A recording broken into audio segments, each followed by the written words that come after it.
Bom, boa tarde a todos e a todas. Estamos aqui na última mesa do dia de hoje, né, dia 19, do Seminário de Pesquisa A Organização Profissional dos Operadores do Direito, com o painel de hoje, o desafio do tratamento igualitário para as profissões jurídicas, com a mesa A Defesa dos Direitos nos Rituais da Justiça. Eu sou Maria Carolina Loss, sou doutoranda do IESP-UERJ na Sociologia.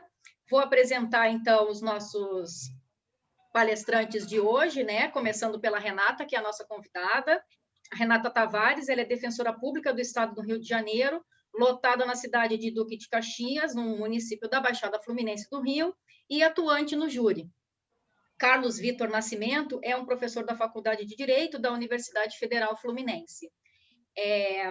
Desde já eu agradeço, né, a participação no evento, agradeço ao Pedro Heitor, parabenizo pelo evento também, e agradeço aos convidados por estar aqui. Espero que o nosso bate-papo seja excelente, né? Acho que nós temos muitas coisas para colocar.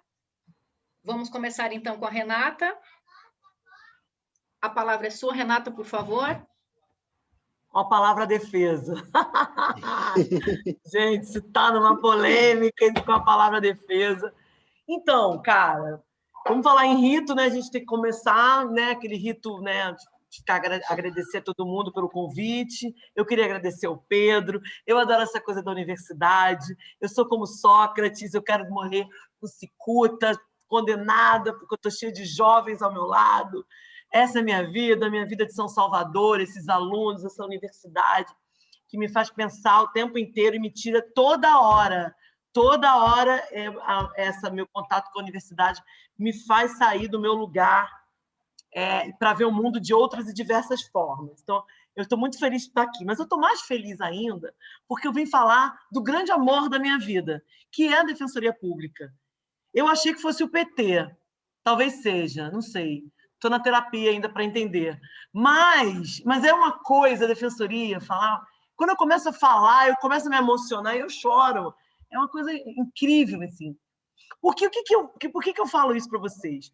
Porque eu decidi que eu queria ser advogada quando o meu primeiro dia de faculdade. Eu sou da PUC. A PUC é uma faculdade que forma advogado. Só que eu ficava alucinada, falava assim, cara, como é que eu vou advogar, né? Como é que vai ser? Porque eu quero advogar para gente pobrinha, não quero advogar para gente rica e tal, não quero advogar para PC Farias. Foi quando eu descobri a Defensoria Pública. E eu achei essa ideia mais incrível da face da terra. Eu falei, cara, eu vou poder advogar para as pessoas pobres e vou ganhar bem por isso. Nossa Senhora! Esse foi o grande objetivo da minha vida desde então. E aí eu entro na Defensoria Pública achando que eu vou encontrar uma instituição, todo mundo é comunista, que todo mundo tem a mesma perspectiva que a minha, entendeu? Olha, gente, vou usar o tempo inteiro expressões de esquerda, porque eu sou uma pessoa de esquerda, mas eu também posso ouvir todos os outros lados, entendeu? Aqui não tem nada de ódio, nada disso. Você pode falar o que você quiser e tal, mas é bom para vocês se prepararem, né? Para a galera que está aí escutando. E eu achava aquilo incrível. Aí, como eu descobri, cara, Juliana está aqui, Juju, maravilhosa. Quando eu descobri a Defensoria, eu falei, cara, é isso que eu quero. Quando eu entrei na instituição, eu falei, cara, que ótimo. Então, é isso, né? É essa instituição com poder revolucionário que vai mudar o Brasil e o mundo. E tem um grande amigo meu irmão, que é da UF, inclusive, fez direito, mas foi fazer antropologia, mestrado aí, o Mário Miranda Neto.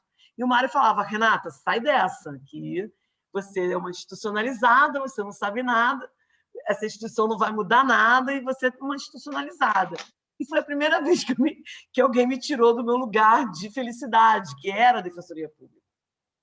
E foi realmente quando eu comecei a fazer sérias reflexões sobre a minha instituição. E é um pouco sobre isso que eu vou falar aqui hoje. Como eu sou TDAH, eu tenho que ter uma linha de raciocínio, né? Está escrito aqui. Às vezes, quando eu vou olhar para cá. Então, a primeira coisa que eu acho que a gente tem que pensar, se a gente falar justiça e defensoria pública, é qual é o papel da defensoria pública no sistema de justiça, né? Se você for parar para pensar o papel da Defensoria Pública, no início, a ideia inicial era você a justiça dos pobres, né? Que é uma coisa engraçada que no Brasil e na América Latina ela é muito parecida, né? Essa ideia do Estado pagar os advogados ou ter um corpo de advogados especializado só na defesa das pessoas pobres, ela está muito forte no Brasil, na Argentina, no Paraguai, no Uruguai, no Chile. Ela é uma coisa muito latino-americana, e esses dias eu fui descobrir por quê. Ela vem desde as ordenações manuelinas, eu nunca sei qual é, mas acho que é a Filipinas. É, a Filipina, que foi a ordenação que né, ficou no Brasil e na América... Ah, meu Deus do céu, nas colônias espanholas, as colônias portuguesas, na época que Portugal e Espanha ficaram juntos. Então, mais ou menos essa ideia de pobre, a gente pode botar de defender a pessoa própria, né, vem de lá. Só que essa ideia foi desenvolvida, a Defensoria como se encontra hoje, na América, no Rio de Janeiro especialmente, a partir da época do segundo mandato do Getúlio. Então, eles se criam os cargos de assistência jurídica em 1950. E assistência jurídica nessa época tinha uma coisa assim de assistência aos pobres, então uma coisa meio... Eu gosto muito da imagem da Evita Peron, ai, meus descamisados, né? Uma coisa de, ai, olha como é que eu sou boa, estou violando teu direito para cacete, mas aqui, ó, toma aqui um advogado que vai te defender e eu vou continuar boazinha. Então, tem essa pegada o nascedor da Defensoria, como a gente entende, quando a gente olha ela hoje, na década de 50, ela tem muito essa pegada de um favor, né? Que o Estado faz para as pessoas muito pobres. Esse favor, essa ideia de favor, vocês vão perceber que ela permeia a defensoria e alguns defensores até hoje. Se a gente for pensar nas discussões, por exemplo, que a gente está tendo internamente em relação às cotas raciais, o que os defensores...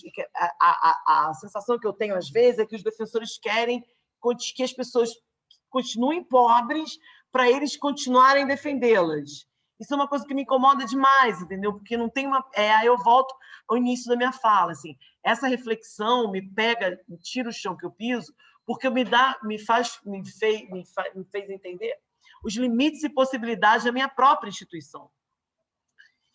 E aí, cara, tem um recorte da Constituição de 88. A Constituição de 88 vem, né? Ela é aquele pacto de esquerda, direita, enfim, todo mundo junto, e coloca e constitucionaliza, em 88, a Defensoria Pública e a ideia de uma obrigação do Estado de prover assistência jurídica integral e gratuita para aquelas pessoas que não têm condições de pagar um advogado, né? E aí, a partir não só da Constituição de 88, mas especialmente da evolução da jurisprudência internacional, dos direitos humanos, né? E aí a gente pode falar de uma internacionalização. Assim, porque se a gente for parar para pensar em direito internacional, direitos humanos, a gente pode... as pessoas começam a falar na França, né, tal. Mas isso aí é um antecedente, né? Quando a gente pensa em direitos humanos, a gente vai pensar nas declarações do pós-guerra. E não só nas declarações que se seguem aos pactos e que criam obrigações internacionais. E, a partir disso aí, você tem uma nacionalização desses direitos, né? Por exemplo, a América Latina viu muito isso quando a Argentina, o Chile, eles, além de aceitarem a jurisprudência do sistema interamericano, da Corte Interamericana, eles incorporam muitos dos direitos internacionais. Então, a Defensoria Pública passa, nesse momento, a ser internamente, através da Constituição, um dever do Estado, né? E um direito daquela pessoa que não tem condições de se defender. E aí, isso é uma coisa importante a gente pensar, porque aquela ideia lá atrás de defensoria de pobres, de certa forma, é substituída por uma defensoria de vulneráveis. E essa ideia de vulnerabilidade, ela vem muito... eu acho que assim, o ponto inicial dela, assim, eu posso estar equivocada, pode ter uma coisa antecedente e tal, mas nos meus estudos, o ponto inicial dela é uma coisa chamada 100 regras de Brasília, de acesso à justiça. As 100 regras de Brasília de acesso à justiça é um documento feito pela CUMBRE. CUMBRE é cúpula dos poderes judiciais da América Latina, Portugal e Espanha, sobre o que nós deveríamos, o que os sistemas de justiça deveriam observar em relação a acesso à justiça. Então, eles reconhecem obstáculos que determinadas pessoas, determinado grupo de pessoas tem em relação a aceder à justiça. Então, eles colocam, por exemplo, agora as regras já foram revistas, já tem novas regras de acesso à justiça. Então, agora tem uma outra galera, mas a ideia de vulnerabilidade nasceu aí. Então, eles colocaram, por exemplo, as mulheres, as crianças, as pessoas, os afrodescendentes, eu estou usando a expressão da própria lei. E aí quebra um pouco com a ideia de uma defensoria pública para o pobre e começa a construir essa ideia de uma defensoria pública para o vulnerável, né? E aí, falando de vulnerável, eu vou entrar na minha área, né? Então, você tem a Defensoria Pública do Estado do Rio de Janeiro, né?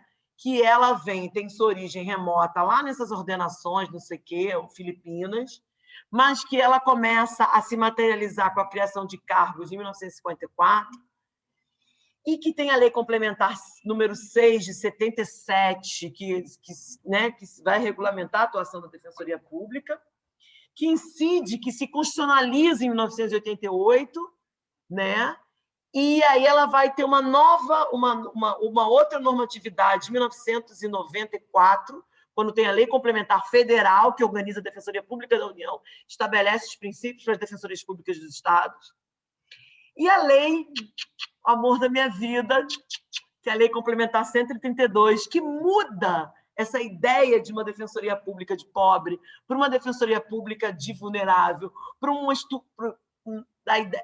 a ideia de um defensor ou de uma defensora pública é substituída, a meu ver, por uma ideia de uma instituição que seja capaz de promover os direitos humanos das pessoas em situação de vulnerabilidade.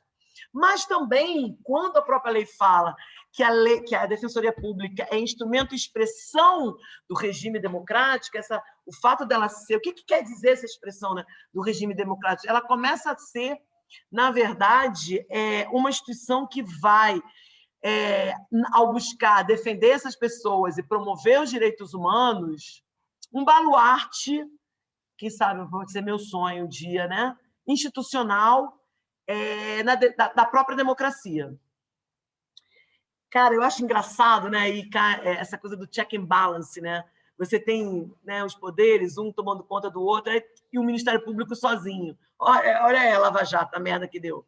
Aí vem a Defensoria Pública, né, para fazer uma coisa de um check and balance, entendeu? A gente pode atuar junto ou a gente atuar separado. A Defensoria do Rio de Janeiro atua em várias áreas, núcleo civil, núcleo de família, primeiro atendimento, tipo assim. Você quer falar com alguém, você quer saber um assunto, aí você vai no núcleo de primeiro atendimento. Se é uma coisa especializada, cada vez mais a gente tem se especializado, cada vez mais, né? E a minha área, que, a meu ver, dentro da lógica do sistema de justiça, é a área que mais precisa de defensor, que é a área criminal. Mas não é a área criminal porque essa área criminal ela tem mais uma lógica, ela está mais ligada, porque o que acontece? Eu sou do Tribunal do Júri. O Tribunal do Júri ele julga os crimes dolosos contra a vida, o homicídio, o infanticídio, o aborto, a participação no suicídio, esqueci algum? Homicídio, infanticídio e feminicídio. E as penas são altíssimas. Então, a gente está falando de uma atuação que precisa ser muito bem pensada, porque ali vai ser aplicada uma pena gravíssima. Deveria ser a maior pena do Código Penal, mas não é. A maior pena do Código Penal é extorsão mediante sequestro seguido de morte, que é 24 a 30 anos. Mas, em razão da gravidade da pena ser muito... a pena ser muito grave, isso cria automaticamente para os estados uma obrigação de assegurar os direitos e garantias individuais da pessoa apontada como possível autora de um delito de uma forma mais agravada. Então, é uma espécie de obrigação reforçada dos Estados. Como você vai aplicar a possibilidade de aplicar uma pena gravíssima? E por que eu falo que a pena dos crimes dolosos contra a vida são gravíssimas? Porque o homicídio qualificado é um crime hediondo. Então, a progressão da pena, quer dizer, as pessoas falam em benefícios, né? Eu tenho horror disso. Benefício penal. E não é benefício penal. É direito de execução penal. Eles são maiores. Então, se você tem o livramento, a progressão de regime é com 2/5 da pena. Se você é reincidente, é 3/5 da pena. O livramento condicional é 2/3 da pena. Se você é reincidente, não tem livramento condicional. Então, o homicídio qualificado, a pena sai de 12 anos. Então, você vai ficar muito tempo na cadeia, né? No caso de condenação. Por isso que existe uma obrigação reforçada do Estado de prover uma defesa diligente para aquela pessoa que não tem condições de prover, de assegurar um defensor. E aí começa todos os questionamentos, né? Tudo que a gente tem que refletir muito sobre que tipo de defesa a gente está entregando para as pessoas que estão sendo defendidas pela Defensoria Pública, pelas defensorias públicas, né? Tem uma coisa que me guia, que é um princípio que me guia, porque é uma reflexão que a gente tem que fazer muito sobre a qualidade do serviço prestado. Eu entendo a Defensoria Pública como serviço prestado. E aí essa qualidade de Defensoria Pública, essa qualidade do defensor público, ela tem que ser pensada. E como que ela é pensada? O Sistema Interamericano de Direitos Humanos, ele me dá uma série de normas que eu possa seguir para tentar avaliar o meu próprio trabalho. Isso é uma coisa que eu gosto muito de usar. Mas isso é uma avaliação pessoal minha que eu faço. Mas que não existe, e aí vai a minha primeira reflexão em relação ao trabalho na Defensoria Pública, que não existe um padrão de atuação do defensor ou da defensora, né? Então, você não sabe se você está prestando ou se você não está prestando uma boa defesa. E isso é um risco, porque, por exemplo, Ruano Torres, que é um caso, não sei se vocês conhecem, o Sistema Interamericano de Direitos Humanos, foi a primeira vez que o Estado de El Salvador, um Estado foi condenado por um organismo internacional em razão da omissão de 2 defensores públicos. Quando a gente está fazendo a escolha certa ou quando a gente não está fazendo a escolha certa? E isso é um questionamento, né? A gente parece que o Chile é uma defensoria só no penal, e no Chile eles têm um protocolo de atuação, enfim.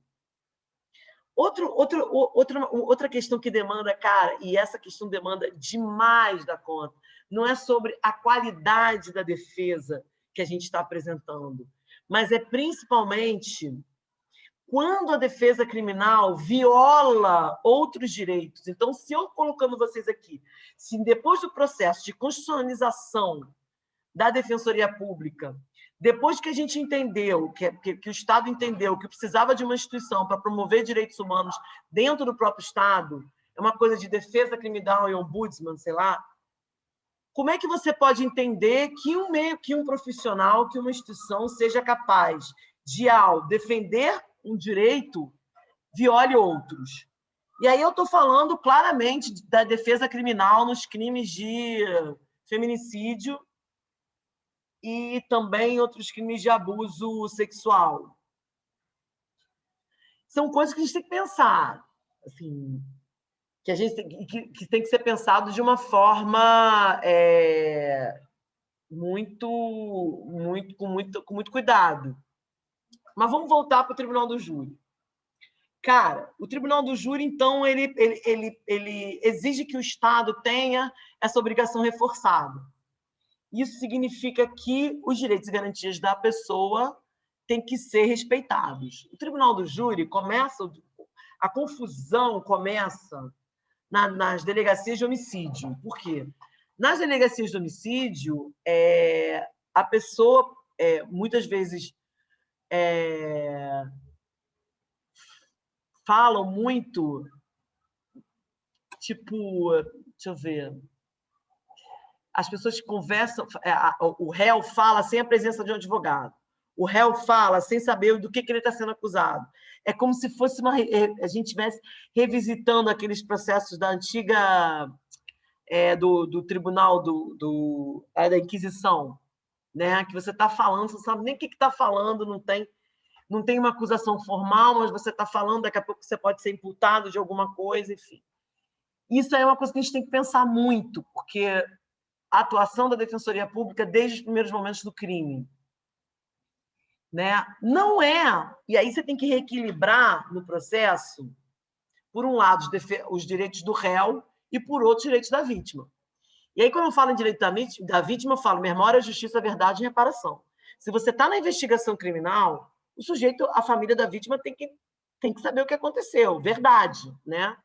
E eu uso muito essa ideia desses direitos da vítima dos tratados internacionais para pensar a vítima no processo penal, porque a vítima no processo penal ela é sempre pensada como objeto de prova, né? Ela não é pensada como um sujeito de direitos, né? Às vezes ela não quer nem que a pessoa seja condenada, ela só quer saber o que aconteceu, entendeu? Tem um caso em Caxias que é isso, a família tinha certeza absoluta que a mulher tinha sido assassinada pelo marido, a mulher foi enterrada, causa indeterminada. Aí foram lá, falaram, encheram o saco lá, aí fizeram a exumação do cadáver e descobriram que a mulher tinha... que o exame tinha não sei direito o nome, gente, esse negócio de medicina é tanto nome difícil, cara, muito W, muito Y. O que resolveu? Que a causa não era indeterminada. Alguém tinha visto o marido dar um soco na barriga, o soco na barriga explodiu o fígado, sei lá o quê. A causa foi essa. Isso é verdade. Então, como é que você vai equilibrar, né, as forças, né, de um para outro? Essa é uma coisa que a gente tem que...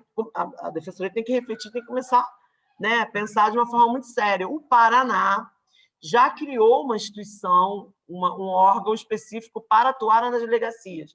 A Defensoria do Paraná, que, segundo a minha amiga Glaucia Maués, entrou no ônibus agora, já está na delegacia. Outra coisa importante, uma reflexão super séria que a gente tem que fazer também, é sobre a prova. Porque no júri existe sempre uma ideia de uma prova negativa, a gente vai ter que negar o que o MP diz. Mas a gente tem gente começando a defender a prova positiva, ou seja, fazer uma investigação criminal defensiva, pensar em constituir prova, falar, né, mostrar que não é só sobre o quanto a versão do MP está errada, mas é principalmente o quanto a versão do réu está certa. E essa ideia do quanto da versão do acusado está errada, ela é muito do MP, desculpa, né, do acusado, está errada, ela é muito importante, por quê? Porque a realidade é que a obrigação reforçada devia ser do juiz, né? O fato é que a obrigação reforçada deve ser do juiz. Mas a realidade mostra que recai sobre os ombros da defesa a prova da inocência do acusado. Se a gente olha o tribunal, se a gente olha as coisas que acontecem, os processos que chegam no tribunal no final da sessão plenária do júri, e que não existe prova suficiente de autoria, é uma coisa, assim, absurda. Por exemplo, um caso clássico que chegou no Supremo Tribunal Federal. Nesse caso, que aí o Gilmar, não sei nem como é que está eliminando, não sei nem se foi julgado ainda, mas o Gilmar fala da teoria racional da prova. Nesse caso, o juiz de primeiro grau impronunciou dois réus. Por quê? Porque tinham 4 testemunhas. 2 viram o crime, 2 ouviram dizer. As 2 que viram o crime disseram que os 2 réus não estavam lá. As 2 que ouviram dizer disseram que o réu estava lá. Os 2 réus estavam lá. Aí o juiz de primeiro grau impronunciou. Estão livres, beleza, absolvição. Aí vai para o segundo grau. Aí o MP recorre e vai para a apelação. Na apelação, o tribunal vai lá e pronuncia. E fala assim, não, se tem 2 testemunhas que falaram que os 2 réus estavam lá, então tem que ir para o tribunal do júri. Vocês sabem que o tribunal do júri, os jurados, é uma exceção ao princípio da motivação. porque os 7 jurados julgam de acordo com sua íntima convicção. O que isso significa? Que eles não têm que dizer por que estão absolvendo, por que estão acusando. Eles só têm que votar. Então, isso é um risco enorme. E aí chega no STJ, aí o tribunal muda a decisão, a defesa recorre para o STJ que mantém, chega no STF, o Gilmar dá liminar. Fala assim, peraí, o juiz de primeiro grau está certo. Se tem 2 testemunhas que viram, disseram que os 2 réus não estavam, como é que a gente vai mandar para o júri? Porque as 2 testemunhas que não estavam lá, que ouviram dizer, falaram que ele estava. Isso não é coerente, isso não é racional. Isso é uma questão que os defensores do júri têm que começar a pensar, a trabalhar a prova. E aí, gente, já que a gente está na academia, eu sei que a gente não está na galera do direito, né? Mas a formação do bacharel em direito é uma formação muito de papel. A gente faz uns tratados lindos, cada um escreve 300 páginas, ninguém lê nenhuma, mas está lá a minha peça linda, 300, ninguém lê nada. Habeas corpus de 10 páginas, desculpa, não existe. Habeas corpus tem que ter 3 páginas, 4 no máximo. 10 páginas não tem direito, fica em casa, não faz nada. Então, assim, e aí você, ao invés de trabalhar a prova em si, você trabalha... É uma coisa de ego, tão chato isso. Você trabalha a quantidade de saber que você produz uma petição naquela linguagem chata. Tem uma pessoa que eu conheço, que trabalha na minha instituição, que ela escreve, parece a minha tia-avó de 1983, e acha isso lindo. Isso é um horror. A linguagem é um horror, é um horror. Aí as pessoas chegam para mim e falam assim, não, sério mesmo, o cara escreve como se estivesse escrevendo as ordenações manuelinas. Você vai falar sobre o sistema interamericano no plenário do júri para o jurado. Eu falei, eu vou falar, porque eu vou falar, cara. Porque a linguagem do direito não é uma linguagem dos operadores, tenho horror dessa expressão, dos operários do sistema de justiça. A linguagem do direito tem que ser uma linguagem de todo mundo. Bernardo, Zé Vitor, meus filhos, quando a gente morava na Argentina, que eu fui lá estudar direito, fazer o mestrado lá, eles diziam, eles estudavam Constituição e cacete A4 na escola. Aqui não, aqui você bota um cara de terno, fala 4, 5 palavras difíceis e todo mundo fica, ó. E aí a experiência que eu tenho de júri quanto mais a linguagem for simples, quanto menos adjetivo, vírgula tiver na frase, mais as pessoas vão entender. E não é só as pessoas entenderem. A relação com os jurados é muito boa, porque você ensina, mas você aprende também, né?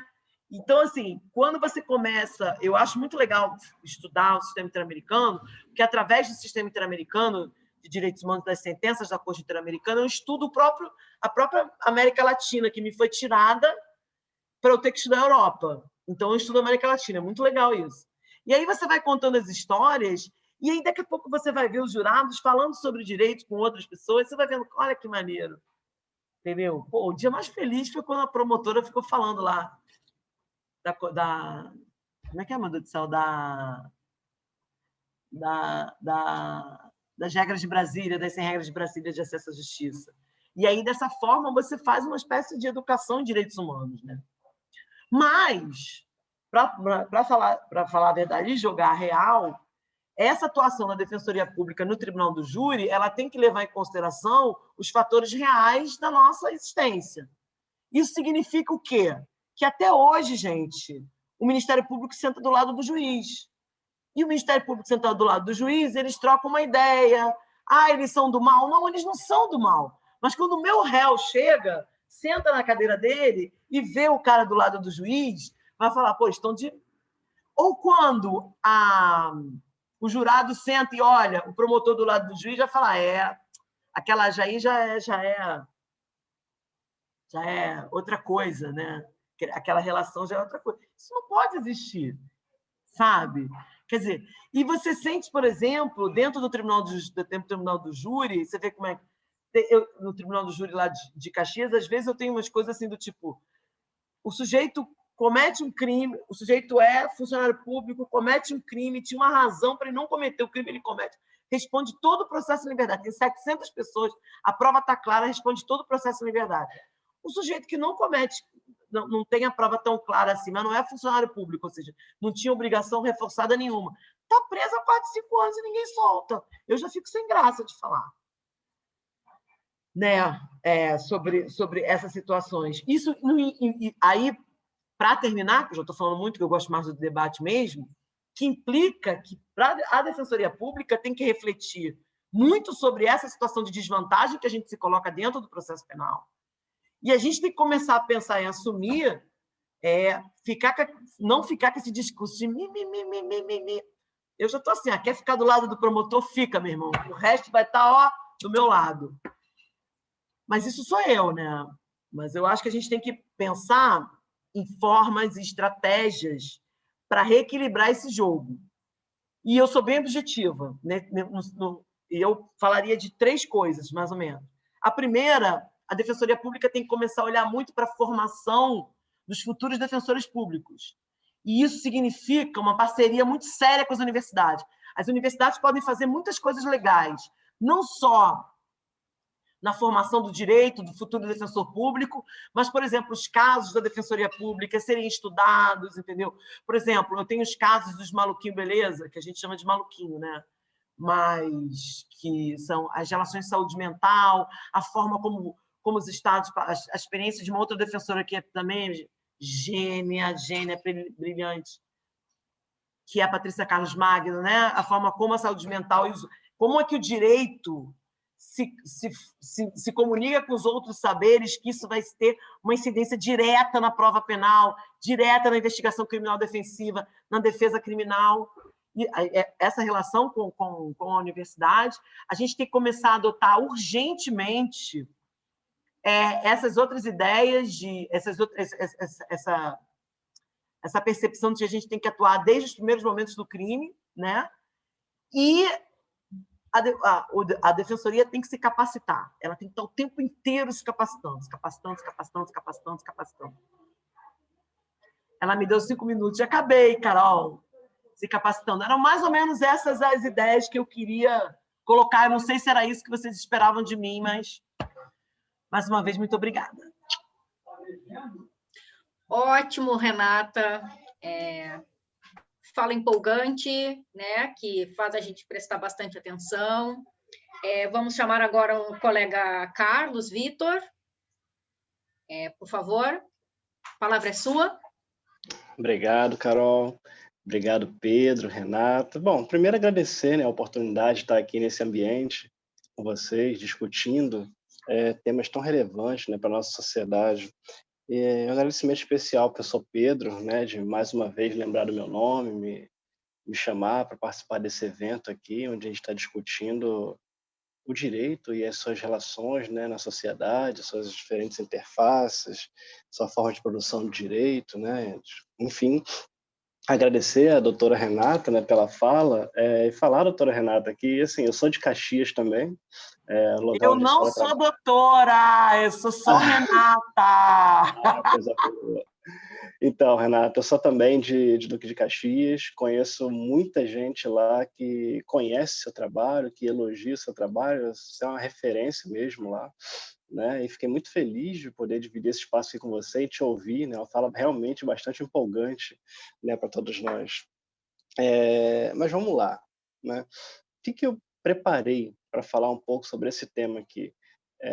A Renata falou um pouco da sua experiência, né? Seria interessante, Renata, te ouvir por muito mais tempo, né? Muito válido, assim, essas suas contribuições.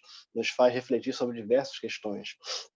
E não vou falar muito tempo aqui também, não vou me ater durante uma fala muito extensa, mas eu vou falar um pouquinho da minha experiência, né? Também no ambiente ritualizado do direito, que são as sessões de julgamento do plenário das turmas do Supremo Tribunal Federal, onde eu passei aí 2 anos do meu doutorado fazendo uma etnografia, né? Então eu ficava lá assistindo, né? Ouvindo, me segurando também para não dormir, né? Enquanto longos votos eram lidos ali por 2, 3, 4 horas pelos ministros. E é bastante interessante nesse ambiente. Então, assim, eu vou falar um pouco, né, fazendo um resumo da minha fala aqui, eu vou falar um pouco sobre essa noção breve de ritual, né, que a gente está expressando aqui, para depois, né, falar um pouco também da minha experiência, da minha relação com o Supremo Tribunal Federal, do que eu pude observar, do que eu compreendi, para poder citar alguns exemplos ilustrativos aqui, né, de como um ambiente ritualizado impacta diretamente na produção de direitos e do conhecimento, né, técnico, jurídico, que aquele ambiente nos oferece. E, por fim, né, falar o que isso nos revela, né, o que isso pode nos apresentar.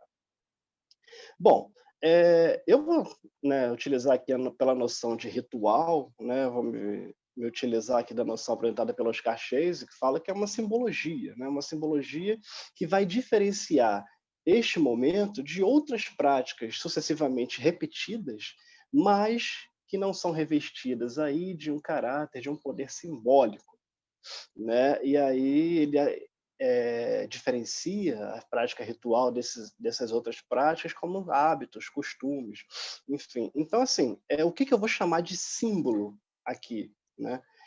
Qualquer evento, qualquer objeto, ato que nos faz ter uma noção, né, de alguma concepção que nos representa algo, né, que nos apresenta algum tipo de valor.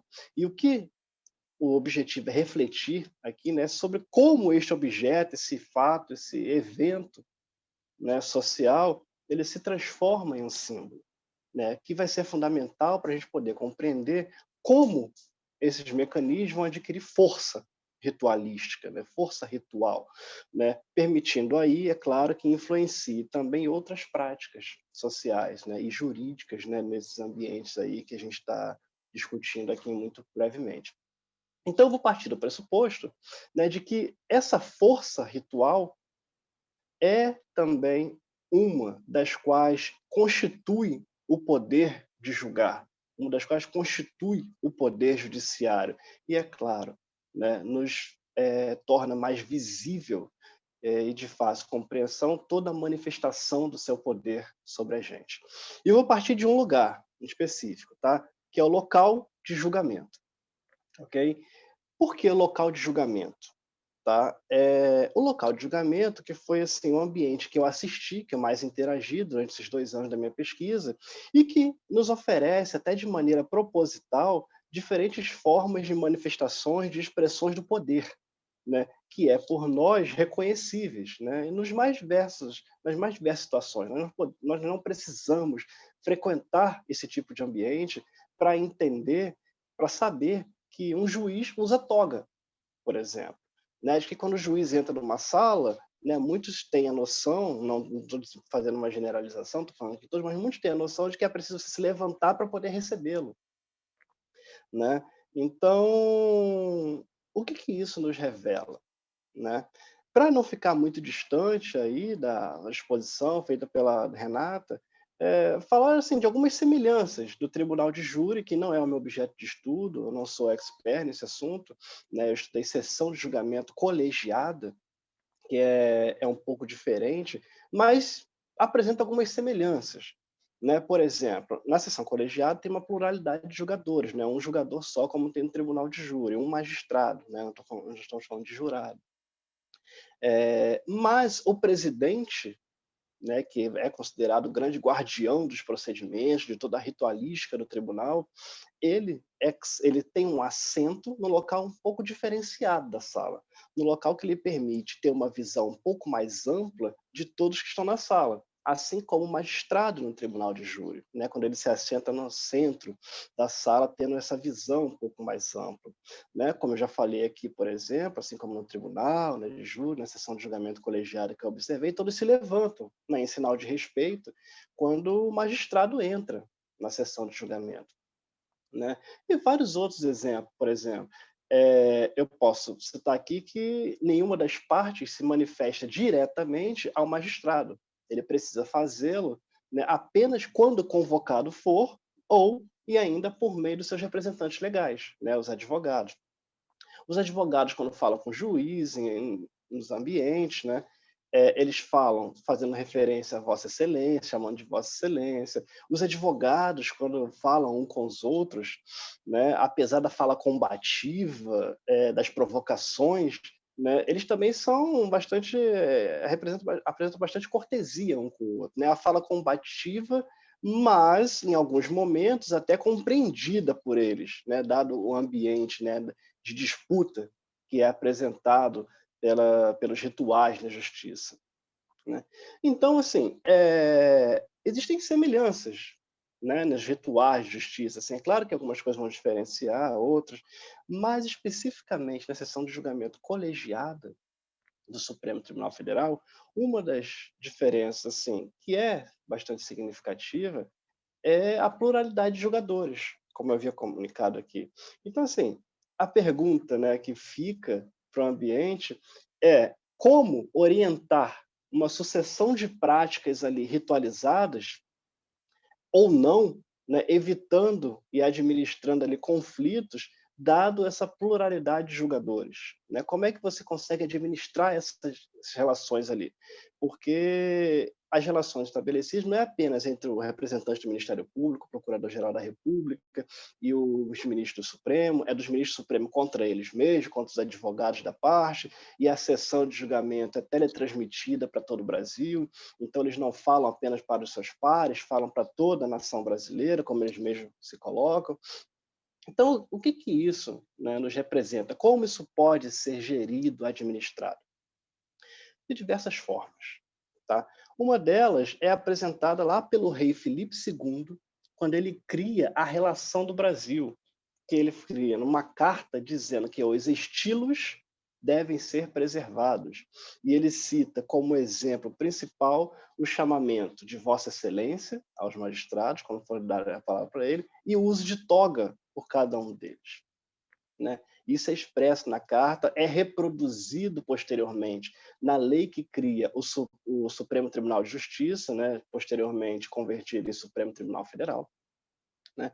Então, os estilos, né, as tradições, os rituais, a forma de organização institucional das práticas judiciárias sempre foi uma preocupação, né, de quem atuava nesse ambiente, nesse tipo de ambiente. E não apenas por quem atuava nesse ambiente também, por quem observava a distância, mas tinha interesse, né, nessa organização, no que ela poderia revelar.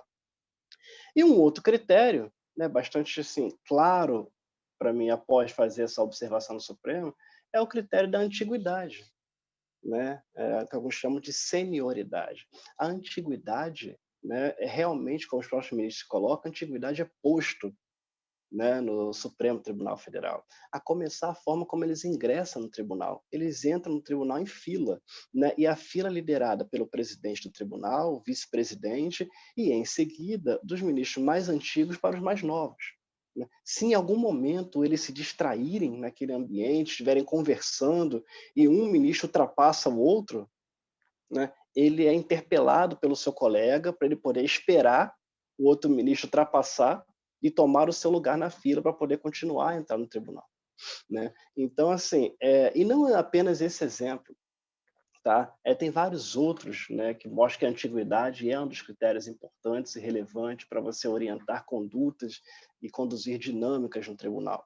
Como, por exemplo, o fato do mais novo ministro, o ministro recém-chegado no tribunal, ser o primeiro a votar, né? Tem uma justificativa nisso, né, que representa que os ministros mais antigos, caso seja necessário, né, por votarem depois, eles têm a possibilidade de alterar o entendimento que começa a ser construído quando o ministro recém-chegado começa a votar. Então, ou seja, eles têm a prerrogativa de mudar o entendimento que começou a ser construído, né, no processo de votação. Então, esses ambientes, esses critérios são responsáveis também por gerir a organização do tribunal. Tá? Então, assim, dado todos esses critérios, vou citar aqui exemplos de algumas situações representativas, né, de como os rituais eles estimulam e conduzem também, nesse tipo de ambiente, a produção ou não, né, ou até mesmo a violação negativa de direitos. E começo citando um exemplo, para mim, que foi bastante significativo, das sessões administrativas que ocorrem no Supremo Tribunal Federal. Né? Que sessões são essas? São sessões que eles decidem questões administrativas, questões institucionais, né? Questões que diz respeito principalmente à organização, à gestão do tribunal. Essas sessões administrativas, elas tinham por hábito, no momento que eu estava fazendo a observação, começar antes da sessão jurisdicional, aquela responsável por discutir e deliberar sobre o processo, sobre que lhe eram demandados. A sessão administrativa, ela iniciava antes mesmo da sessão jurisdicional. Então, os ministros entravam, tomavam o seu assento, era lida a ata da sessão anterior e iniciava quando fosse possível, quando fosse necessário, quando tivesse agendado uma sessão administrativa. As sessões administrativas eram todas muito rápidas, né? E quando a sessão administrativa ocorria no mesmo dia e horário da sessão de julgamento, ela era igualmente transmitida para todo o Brasil por meio da TV Justiça. E aí, essa era a tradição. Né? Acabava a leitura da sessão e quando tinha agendamento de sessão administrativa, ela ocorria no começo da sessão. Um belo dia, que começou pela sessão jurisdicional, né? Então todos compreenderam que naquele dia não haveria sessão administrativa, a sessão jurisdicional teve seu fluxo regular e, em seguida, né, após o seu término, o ministro encerrou e, ao invés de todos se levantarem para se retirar da sessão de julgamento, eles continuaram nos seus assentos. Em seguida, eles continuaram seus assentos. Em seguida, eu comecei a identificar, olhando para trás, vendo várias pessoas, vários jornalistas com câmera, microfone, saindo correndo da tribuna onde eles estavam assistindo a sessão de julgamento. Eu olhei aquilo e fiquei sem entender.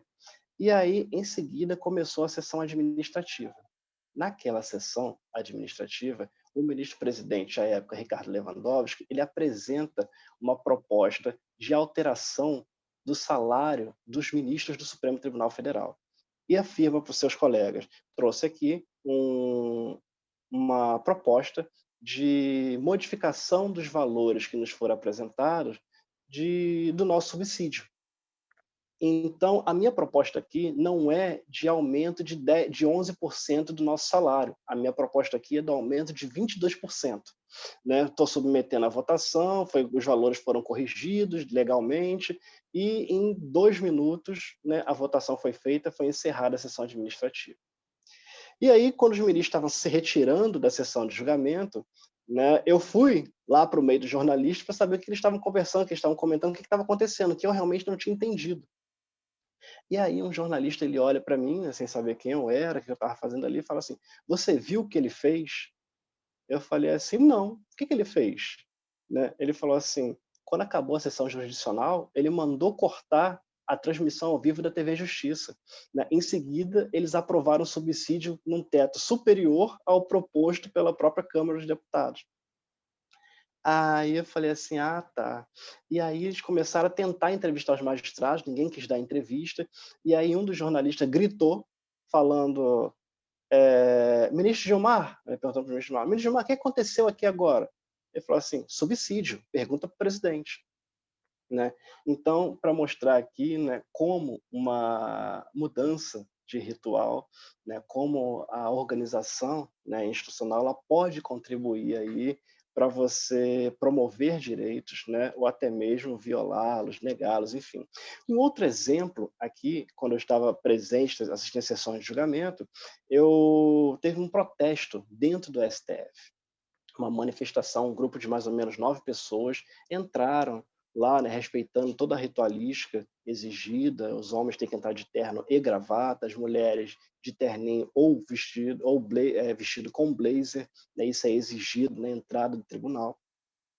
E aí, após entrarem, né, forma ok, tudo certinho, eles sentaram, começou a sessão de julgamento e eles levantaram, esse grupo, as 9 pessoas, levantaram uma faixa grande, né, uma faixa grande, uma faixa vermelha com as letras PT escrita em preto. E aí, lembrei desse fato aqui que a Renata comentou, né, do PT. E colocaram a faixa vermelha com as letras PT, E aí, imediatamente, os seguranças viram aquilo e saíram correndo para tirar a faixa e tirar as pessoas de dentro do tribunal. Nesse momento, após terem levantado a faixa, eles colocaram uma faixa também no rosto, tapando a boca e amarrando atrás, né, como se estivessem sendo silenciados, representando isso no tribunal. E aí os seguranças saíram correndo do posto onde estavam para poder tirar aquela faixa de dentro do tribunal, né, gerou uma certa comoção dentro do Supremo Tribunal Federal. As pessoas começaram a olhar, né, tal. E aí eles começaram a arrancar, os seguranças começaram a arrancar a máscara, né, aquela faixa do rosto das pessoas. Uma das mulheres gritou: "Você está puxando meu cabelo", tal. E vendo aquilo, uma das mulheres que estava com a faixa no rosto se assustou, tirou a faixa rapidamente e colocou dentro da bolsa. O segurança viu ela fazendo isso e pediu que ela lhe entregasse a bolsa. Ela falou assim: "Não, não vou te entregar minha bolsa. Eu posso sair do tribunal, né, posso sair da sessão, mas não vou te entregar minha bolsa, é um direito meu". E falando alto. Da SBL falou assim: "Não, não quero saber, me dá sua bolsa", e tomou a bolsa dela. Né, tomou a bolsa dela e começou a empurrá-la para fora da sessão, todo mundo assistindo isso. Né. Para minha surpresa, né, isso não foi divulgado, não saiu em nenhum veículo de imprensa, nenhum veículo informativo, não saiu no G1, não saiu em nenhum bloco de notícias, e somente assim, as pessoas que ficaram sabendo disso é aquelas que estavam lá ou que tiveram algum outro tipo de informação, né? Essas informações correm, mídia social, pessoas de forma escondida tiram foto dentro, enfim. Mas veículo oficial de imprensa nenhum, dentre todos aqueles que faziam parte daquele do tribunal, assistindo às sessões, também não divulgaram. Então, apresenta aqui um exemplo de como, né, a preservação dos rituais é capaz, inclusive, de violar direitos. Né?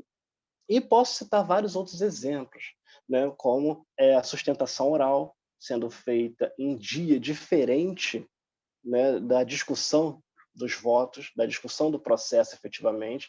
Lembro de um caso em que um advogado pediu a palavra para falar que ele estava pela terceira vez viajando para Brasília para fazer sustentação oral, né, após o processo dele ser colocado em mesa para julgamento, mas em nenhuma das vezes o processo dele começou a ser julgado.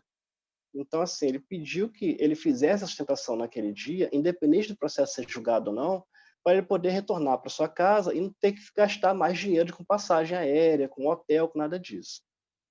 E aí os ministros entenderam o pedido dele e aceitaram. E naquele momento houve uma mudança completa, né, de toda a ritualística que envolve a sessão de julgamento. Né? Porque a sustentação oral feita pelo magistrado, pelo advogado, perdão, foi feita um dia, uma sessão antes do julgamento do seu processo, né? Fato que assim não tinha ocorrido dentro do tribunal ainda, né? E que impacta, claro, diretamente. Inclusive, o ministro Luiz Fux pediu a palavra naquele momento e falou que ele estava completamente de acordo e era uma das propostas que ele tinha a fazer quando se tornasse presidente do tribunal. Então perceba que assim até os próprios ministros, né, estão cientes de toda a ritualística que envolve o tribunal, de como ele é conduzida e de que ela pode, né, ofender ou promover direitos, né, impactar diretamente nas relações que ali são estabelecidas. Né? E posso citar vários outros exemplos aqui. Né, como o quórum, né, que é um exemplo ótimo que eu tenho para fechar e isso para caminhar para o final da minha fala, que eu não quero me alongar também. Né? Sobre a noção de quórum, estou lá uma vez no Supremo assistindo a sessão, e aí é iniciada a sessão de julgamento pelo ministro-presidente, e ele chama um processo, né, para ser julgado, que era uma ADIM. E aí, imediatamente, o ministro Marco Aurélio vira para ele e fala assim: presidente, nós não podemos julgar a DIN porque não temos quórum. Né? Nós precisamos de 8 pessoas, 8 ministros para poder votar. E aí tinham 7 naquele momento. E aí o ministro Ricardo Lewandowski vira e fala o seguinte: não, o ministro Dias Toffoli, ele está no Salão Branco lanchando. E lá tem uma televisão, ele está assistindo a votação. Então, no momento dele votar, ele entra aqui na sala e vota. Né? Dito e feito. Né? Chegando próximo do momento da sua votação, o ministro Dias Toffoli entra no tribunal, toma o seu assento, né, profere o seu voto acompanhando o relator e se retira da sessão de julgamento antes mesmo do julgamento daquele processo ser encerrado.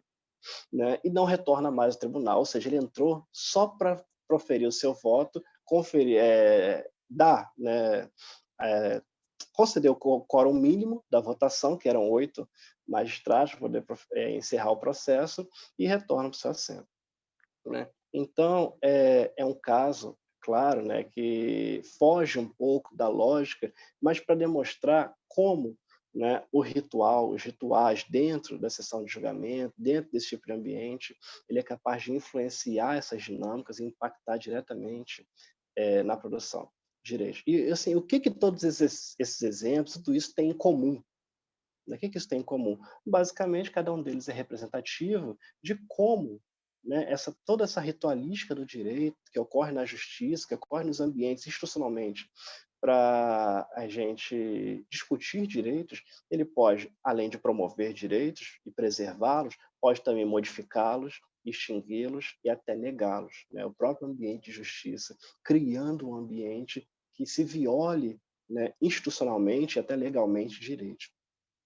E isso, né, é representativo também, capaz de nos, assim, alertar, né, para no curso da compreensão de todo esse processo em que instituições estabelecem práticas cerimoniais e preservam rituais, né, elas o fazem com o objetivo principal de constituir e de garantir a sua própria legitimidade, né? Base toda a manifestação e exercício de poder que exercem naquele ambiente e sobre a vida das pessoas que estão ali diretamente envolvidas, tá? E aí encerro, né, para perguntar o seguinte: e depois de legitimadas, o que essas práticas rituais são capazes de nos revelar, né? E aí encerro minha fala dizendo que elas podem, né, nos revelar não apenas algo sobre a organização pragmática das instituições, né, como também a produção de direitos nesse tipo de ambiente institucional. Então, basicamente é isso, a minha fala, encerrei aqui e estou aberto aí para o debate, para o diálogo, né, mais uma vez agradecendo toda a oportunidade de fazer parte aqui desse ambiente, tá, e dessa discussão. Muito obrigado. Muito bom, Carlos, assim, tão empolgante quanto a Renata. Eu fiquei imaginando o ministro, se eu não posso deixar de falar isso, com um farelo de pastel, indo lá, voltar e voltando para a lanchonete, né? Saber que também ele rola uma baixaria ali, né? Não, afinal, somos todos mortais. Interessante a forma como você traz, né? Uma maneira que a gente fica imaginando, eu, pelo menos, né? Fiquei imaginando as situações, assim, e você presenciando tudo aquilo. Eu vou dirigir a palavra ao professor Pedro, para ver se quer colocar alguma coisa. Eu tenho algumas coisas para colocar, mas a palavra é sua agora, seu professor. Obrigado, Carol. Bom, eu gostaria de agradecer a Renata e ao Carlos pela apresentação. De fato, assim, eu tenho muita coisa para perguntar, eu vou reduzir numa coisa só que me parece que é um ponto em comum daquilo que vocês, né, falaram sobre o papel, né, dos operadores, né, dos atores da justiça nesses rituais, né? E aí, na fala da Renata, assim, ficou para mim assim, uma questão, né, quer dizer, como é que aparece o processo e como é que o processo, enquanto, né, quer dizer, está todo mundo orientado no processo, né, porque está escrito no processo. E o que está escrito no processo nem sempre é racionalmente, vamos dizer assim, considerado na decisão, né? Você acabou de falar de um caso, né? Quer dizer, a gente precisar de um ministro da Suprema Corte falar para a gente que a prova tem que ser racional e falar que tem uma teoria para isso, significa que, quer dizer, quem não seguiu um negócio desse é tudo irracional, né? Por excludência, né? Então, assim, eu fico pensando um pouco nesse papel, né, quer dizer, de vocês que estão nessa luta cotidiana em relação ao processo. Como é que o processo ele acaba sendo, ele centralizando as atenções do ritual? Quer dizer, tudo que se faz ali é para mexer no processo, né? É para, às vezes, poder registrar coisas que não estavam registradas, registrar coisas que são paradoxais com aquilo que já foi registrado. Então, assim, eu fico pensando muito nesse desembaraço, né, do processo enquanto um motivo de concentração e atenção dos atores na justiça. Bom, o Carlos falou sobre isso também, né? Ele toca um pouco nesse ponto, quer dizer, a reunião ela é cheia tem um cerimonial específico, vamos dizer assim, né? Um rito que precisa ser performado de uma determinada forma, né? De uma maneira específica, e que isso é cobrado das pessoas também. E aí, Carlos, eu fico pensando assim, né, em termos de como é que a gente pensaria a pedagogia que esse ritual acaba produzindo, né? O que nós aprendemos, né? E aí eu fico imaginando, eu lembro as primeiras vezes que eu li a qualificação da tua tese, depois sua tese e tal, sobre as audiências do Supremo, e aí eu fico pensando, né, quer dizer, as pessoas que vão até o tribunal, até o Supremo Tribunal Federal, acreditando que aquela audiência vai ser uma audiência e que ele verá a justiça sendo performada, né? E ver um monte de gente, quer dizer, como eu costumo dizer, né, no STF, aquelas decisões, né, os rituais televisionados, a gente pode ver os juízes lendo as decisões que já foram escritas em outro lugar. Né? Então, quer dizer, a decisão não é feita ali, ela foi feita, sabe-se lá como, sabe-se lá com quem, e sabe-se lá quem escreveu também, eventualmente. Quem assinou e está lendo, a gente está vendo. Mas a gente não sabe muito mais, porque o lugar da justiça não é um lugar de includência da sociedade, né? Mas parece ser um lugar muito mais de excludência. Então, eu gostaria de trocar essas reflexões, assim, né? Quer dizer, como é que essa excludência ela acontece não apenas a partir, né, dessa atenção que é orientada para o processo, mas essa excludência também orientada na maneira de constituir o acolhimento, né? Quer dizer, o lugar onde nós vamos para ver a justiça acontecer, nós não conseguimos ver nada, a gente não entende o que está acontecendo. Isso quando deixa a gente entrar, né? Quando deixa entrar no tribunal, aí a gente pode ver acontecendo. Então, eu gostaria de trocar essas reflexões com vocês e agradecer mais uma vez aí essas apresentações, essas aulas, né, sobre esses desafios dos operadores do direito. Obrigado.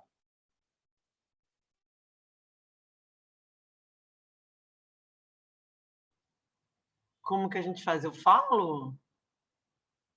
E aí, Carol, faz a pergunta, então. De repente, a Carol faz as perguntas, as outras duas, e aí passa a palavra para você. Então tá. Pode ser?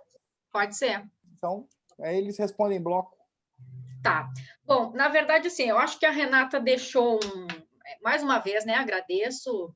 Assim, eu me senti super contemplada na fala de ambos, dos três, na verdade, né? E aí eu queria, assim, colocar para os dois, né? Para o Carlos e para a Renata, em função da defesa da honra, né? Que dentro da Defensoria Carioca, pelo menos, tem um debate forte em relação a isso, no caso das violências contra mulheres.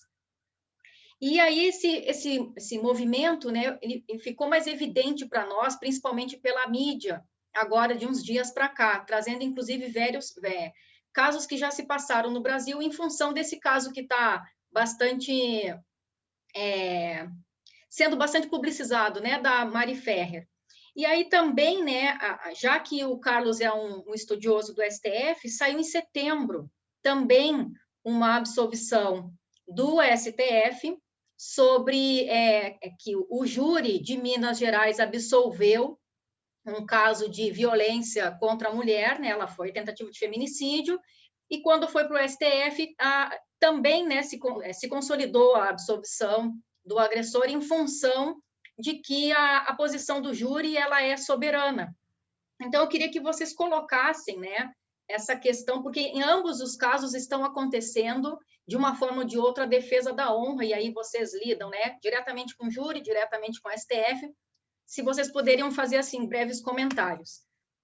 Também me chamou a atenção, assim, de algumas coisas na fala do Carlos, né, uma frase que eu achei boa, assim, um ambiente ritualizado impacta na produção dos direitos, mas também não é só isso, né, na negação desses direitos e na violação desses direitos. Então, é um ambiente que, como o professor agora falou, né, ele exclui a sociedade do debate, né, justamente para poder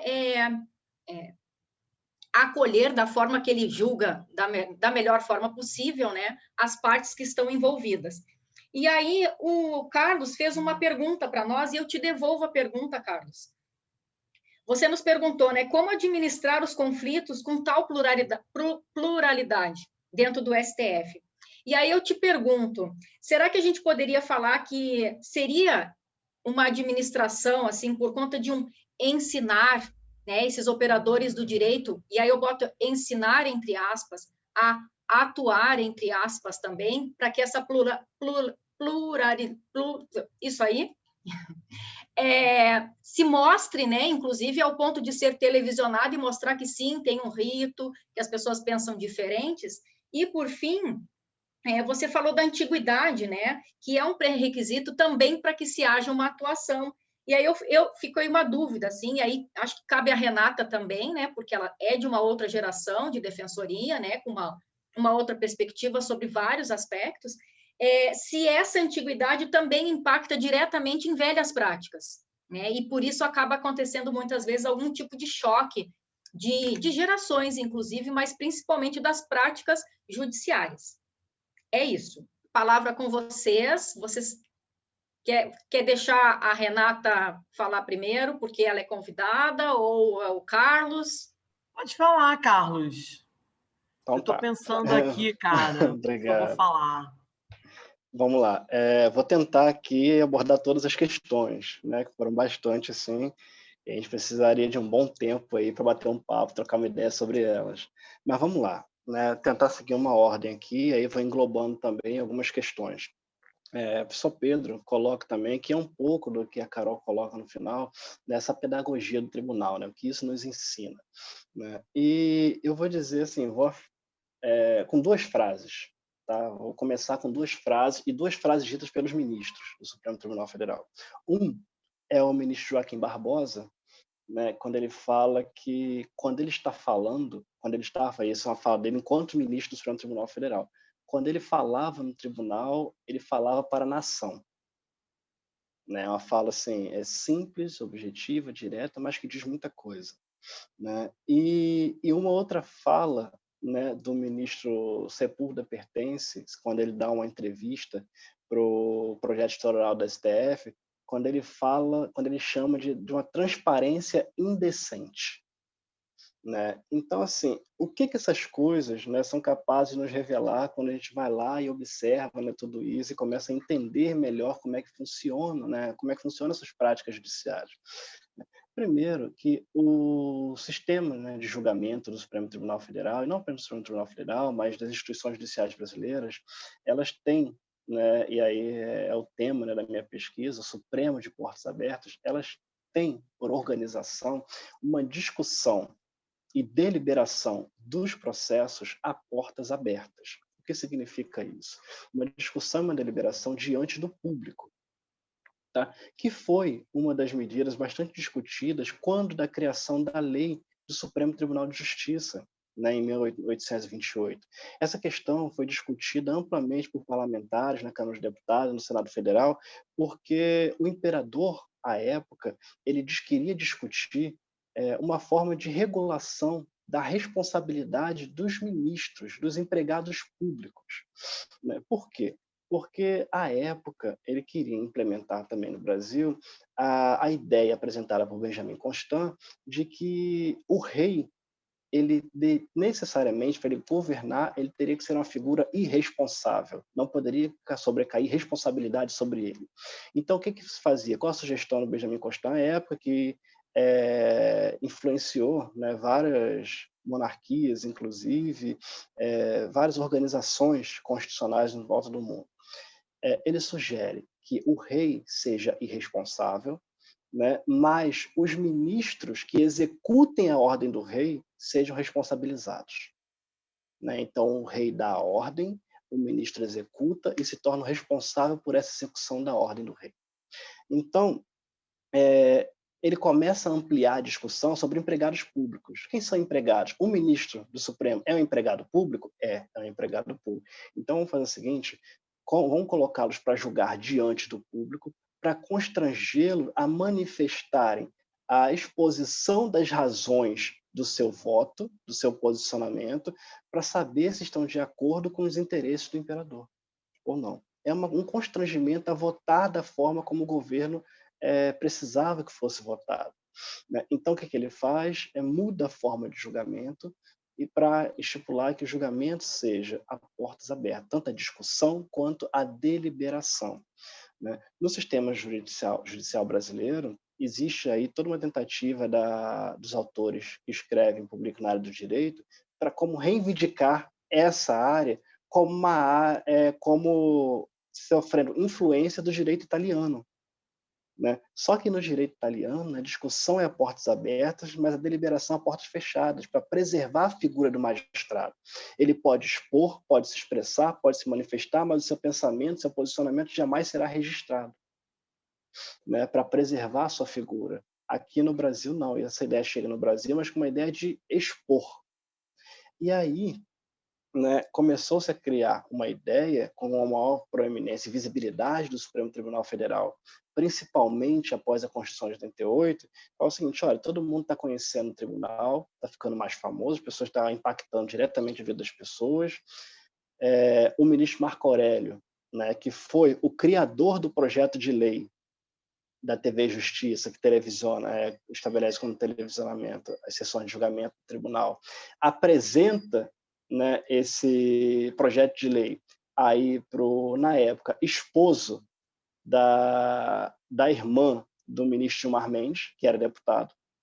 Ele apresenta essa decisão e aí, quando próximo de publicar a decisão, o projeto de lei que tornava o televisionamento obrigatório, são de julgamentos, o ministro Marco Aurélio se torna o presidente da República temporariamente, em razão de viagens feitas pelo presidente da República, presidente do Senado, presidente da Câmara, e ele mesmo, além de criar o projeto, assina ele. Foi um grande precursor dessa ideia. Com o televisionamento, essa exposição ficou ainda mais clara, ainda mais nítida, né? Então, vários ministros do Supremo, né, eles se manifestam contrários a toda essa exposição pública dos magistrados. Mas eles confessam também que atualmente não dá para você retirar isso. Então eles têm que se enquadrar a esse tipo de situação. Eles começam a criar situações, começam a criar ritos para diminuir essa transparência e excluir cada vez mais a sociedade desse processo. Então, essa é uma das questões apresentadas pelos próprios ministros, tá? Então, eles começam a fazer várias coisas para poder evitar isso.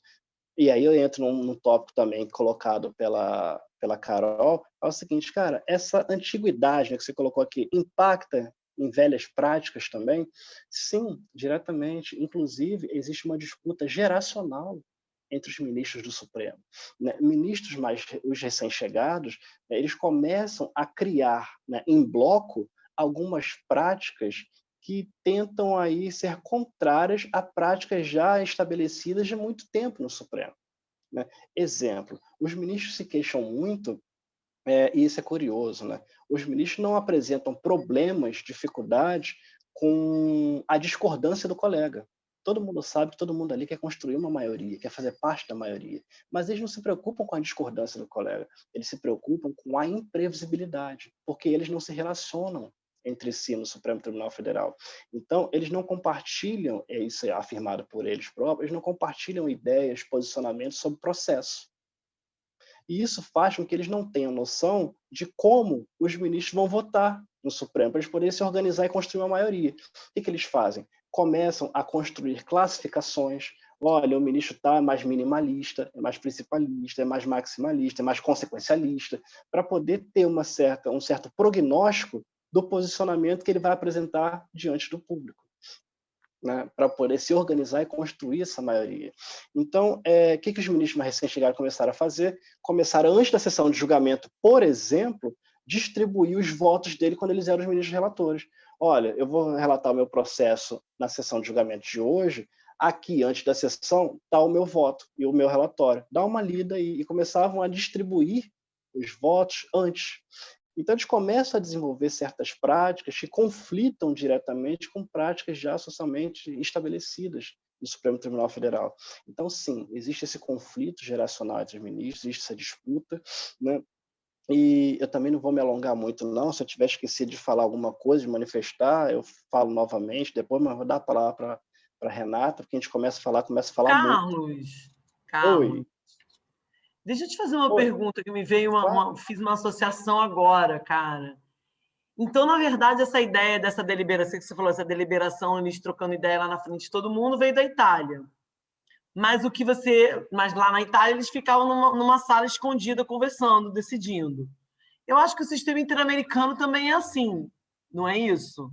É isso Mas mesmo. você tem uma posição formada sobre qual seria a melhor posição, porque isso é um debate no tribunal do júri. Olha que interessante. Você sabe que os jurados julgam, eles não falam um com o outro, né? Uhum. Eles passa lá um negocinho, tipo uma urna, e votam, porque a gente faz as perguntas, autoria, fulano de tal morreu, materialidade, foi o cicrano que matou, aí o júri absolve, aí, entendeu? Aí vai respondendo sim ou não. E eu sempre tive a impressão, eu não sei se é porque eu vi 12 homens e uma sentença, que eu achava que eles tinham que trocar uma ideia, sabe qual é? E aí, eu não sei, você tem uma opinião formada? O que você acha? Tem sim. Vou falar assim, a respeito disso, muito brevemente, muito rapidamente, mas é o seguinte, o fato, né, de existir um tribunal colegiado não significa, no Brasil, que o tribunal terá uma decisão. Ou seja, ele tem uma decisão consensual, porque o sistema colegiado do Brasil não produz decisões consensuais. Ou seja, não dá para afirmar que o Supremo Tribunal Federal tem um posicionamento sobre determinado ponto, determinada questão, porque isso vai depender da composição da corte. Existe uma diferença, né, e a qual os ministros se vinculam, à composição da corte. Se a composição da corte anterior à atual tinha um posicionamento diferente, eles acreditam que eles têm total liberdade para mudar esse posicionamento. Eles não estão vinculados a ele, né? Então, assim, por que isso? Né? Porque cada um dos atores são capazes de manifestar o seu posicionamento e, dependendo do quórum do dia, isso pode levar para uma decisão ou para outra. Então, assim, a construção do quórum é fundamental, né, no tribunal. E aí quem faz isso, quem administra isso, né, é o presidente.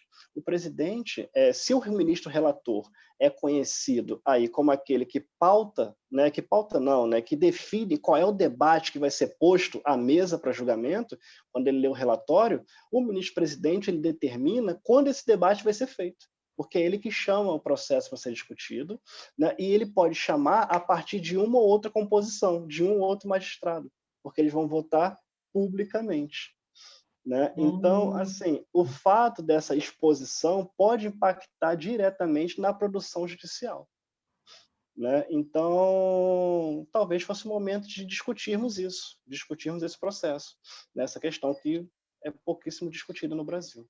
Cara, meu sonho é fazer isso. Sabe por quê? Sabe por que meu sonho é fazer isso? Porque, olha só, tiveram já 3 ou 4 casos do 4-3. São 7 jurados, né? Aí tem um julgamento que é assim: 1, 2, 2, 3, 3. Aí o último E aí teve um julgamento que foi 4-3, e que eu jurava para mim era certa a condenação do cara, certíssima. E o cara foi absolvido. Aí a promotora falou assim: a jurada veio me procurar para dizer que o júri errou. Aí o juiz: o júri errou, então vamos votar. Eu falei: vamos revotar. Eu falei: não, o que é isso? O jurado conversou com o outro para saber? Não pode conversar, excelência. Acabou, meu filho, foi absolvido, vamos todo mundo para casa.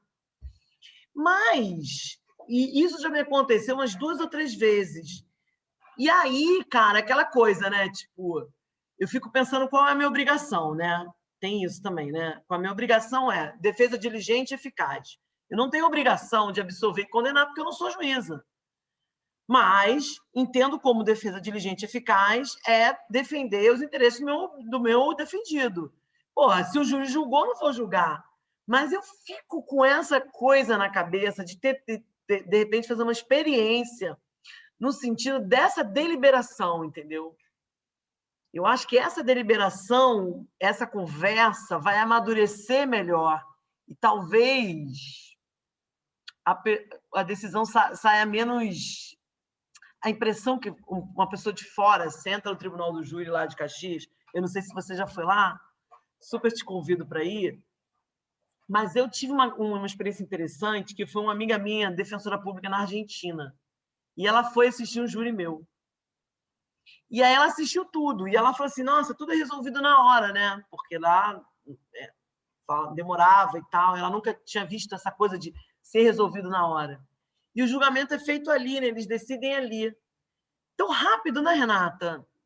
Será que não pode ser injusto isso, essa coisa de... Né? E, às vezes, você tem um promotor que não apresenta bem a acusação, né? Você tem um defensor que não sabe, que não apresenta bem a defesa, né? Às vezes eu estou com o saco cheio, não quero fazer, acordei mal-humorada, né? E aí, nesse dia, vai decidir a vida do cara. E aí são 7 pessoas que elas até se veem lá em Caxias, elas se conhecem e tal, mas que não tem essa... É exatamente o que você falou. Elas conversam sobre a vida, mas não deliberam sobre o caso. Porque elas não sabem o que vão julgar. Elas deliberam depois, mas antes não. E aí isso está para mudar no Supremo, viu? Oi? Isso está para mudar no Supremo. Pois é, eu acho que a gente podia pensar nisso no júri também, hein? Porque, assim, no Supremo... Estou pensando aqui se isso não é legal. O que acontece? Essa decisão do STF, por exemplo, que a Carol falou, é um pouco essa doideira aí, de você não ter amadurecido na cabeça o que você vai decidir. E o Supremo está amadurecido, o jurado não. Perfeito. Sei. Mas não, fala, Não, que isso, tem muita coisa assim no Supremo que impede também isso que aconteça. Por exemplo, tem um ministro lá, que atualmente é o decano, né, que é o ministro Marco Aurélio, que é um dos principais defensores da ritualística do tribunal, como ele mesmo se coloca. Então, ele não admite, né, qualquer possibilidade de conversa sobre o processo com nenhum colega. Ele não admite essa possibilidade. No entanto, no meu primeiro dia de trabalho de campo do Supremo, estou na fila para entrar no Supremo, e aí tem uma fila de alunos de graduação para entrar, para assistir, né? Todo mundo fica muito empolgado com isso, e aí um professor virou para o segurança e falou assim, olha, será que algum ministro tiraria uma foto com os alunos? E aí ele falou assim, olha, quem gosta aqui de tirar foto com alunos e comentar os votos que profere é o ministro Marco Aurélio. Olha... Né? O segurança falou isso. Então, assim, é aquilo, né? De para quem ele está falando. Né? É esse o ponto. Né? Porque é como o professor Pedro falou, né? É a visão performática. Né? Para que ele está performando ali? O ministro Marco Aurélio, quando ele fala no Supremo Tribunal Federal, ele não fala olhando para o colega dele do lado, ele fala olhando para a câmera, né? Por exemplo. Então, tem muitas questões assim envolvidas. E aí, Carlinhos, isso aí que você falou é muito interessante, porque é o mesmo problema que a Renata está apontando em relação ao júri. O júri no Brasil ele tem essa ideia, né, de que os jurados eles não podem comunicar, né, porque eles podem influenciar um tipo de conhecimento que só pode aparecer por uma revelação, é alguma coisa que só vai passar por ele, ele não pode influenciar o outro. E a mesma teoria que o Marco Aurélio está falando aí, por que ele não pode conversar com o outro, né? Essa ideia de que um não pode conversar com o outro por causa disso. O que, a meu ver, e a gente faz umas pesquisas lá em Caxias, é uma bobagem. Porque, na verdade, essa conversa posterior, ela, na verdade, amadurece. Pois é, mas olha só, o procedimento de deliberação, quando você conversa, o procedimento dele ele não é silogístico. No caso do júri americano, né, e tem pesquisa já que mostra isso, o que acontece? Né? Isso é comum nesses estudos sobre produção da decisão. As pessoas decidem primeiro. Aqui no Brasil também. Aqui todo mundo pega o processo, todo mundo já deu. O juiz decide, o promotor decide, o advogado decide, todo mundo bate o olho. Aliás, as pessoas pegam o processo para, né, bater o olho no processo e já procurar a solução jurídica. o que também não é uma coisa normal, isso é uma coisa que nossa também, uma característica. Mas isso é um argumento que toda defesa eu insisto e falo, gente, não decidam, esperem, escutem. Pois é, mas aí, Renata, é o seguinte, como o procedimento do júri americano, as pessoas dialogam, o que acontece? Isso tem a ver com o que significa o direito. Para os americanos, o direito faz parte, é um dos instrumentos da sociedade. A dimensão normativa ela aparece também através desses rituais e outra. Nos Estados Unidos, nesses rituais, o juiz não julga. Onde tem júri, o juiz não julga. O juiz ele vira um árbitro das regras do procedimento, mas ele não vai julgar, ele não condena ninguém. E aí o que acontece? Para os americanos, você pode discutir porque você compartilha um sentido comum sobre o que aconteceu, sobre o fato, mas também sobre o significado da regra, que é algo apropriável pela sociedade. Aqui não. Nenhuma das duas coisas, no modelo inquisitorial como o nosso, de organização da justiça, nenhuma dessas duas coisas são possíveis. Nem a regra ela é apropriável pela sociedade e nem o juiz é só um articulador do procedimento. Ao contrário, todos esses poderes estão concentrados nele. E aí, olha só, o efeito é exatamente esse que você observa. Porque no júri americano, eles chegam à decisão primeiro e depois o que eles vão fazer? Eles vão escrutinar coletivamente todos os argumentos, vamos dizer assim, né, explicitáveis ou enunciáveis publicamente perante durante os demais. Né? Então, eles escrutinam esses argumentos para ver se eles são suficientes para apoiar aquela certeza que eles tiveram. Pode ser que não seja, mas pode ser que seja. E isso permite com que o processo de produção da decisão ele aconteça diferentemente, mas a hora de enunciar a decisão ela pareça um silogismo, mas ela não é. No caso brasileiro, a impossibilidade de comunicação ela faz com que os jurados eles sejam alienados, e é por isso que você está falando dos erros.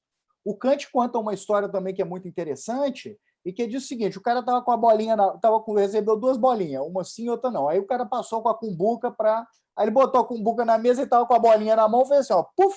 Aí a bolinha bateu no lado da cumbuca e caiu no chão. O que ele fez? Ele não foi lá buscar aquela bolinha, não. Ele pegou a outra que estava na mão dele, foi lá e plup! Porque esse é um ritual altamente enquadrado pelo direito. Ninguém quer ser jurado. Aliás, eu orientei uma dissertação que o título dela é essa, do professor Fábio Ferraz, né? Que ninguém quer ser jurado. Por que ninguém quer ser jurado? Porque o trabalho do jurado ele é tão enquadrado que a ele só cabe dizer sim ou não. Ele não precisa nem justificar. Olha que maravilha. Mas ninguém quer ser jurado porque ninguém quer ficar lá esse monte, né?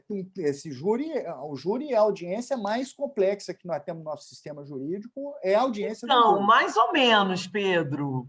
Carlos deve saber disso, porque lá em Caxias, quando eu cheguei em 2013, os professores eram jurados e eles eram afastados das suas atribuições, então eles não ficavam na escola.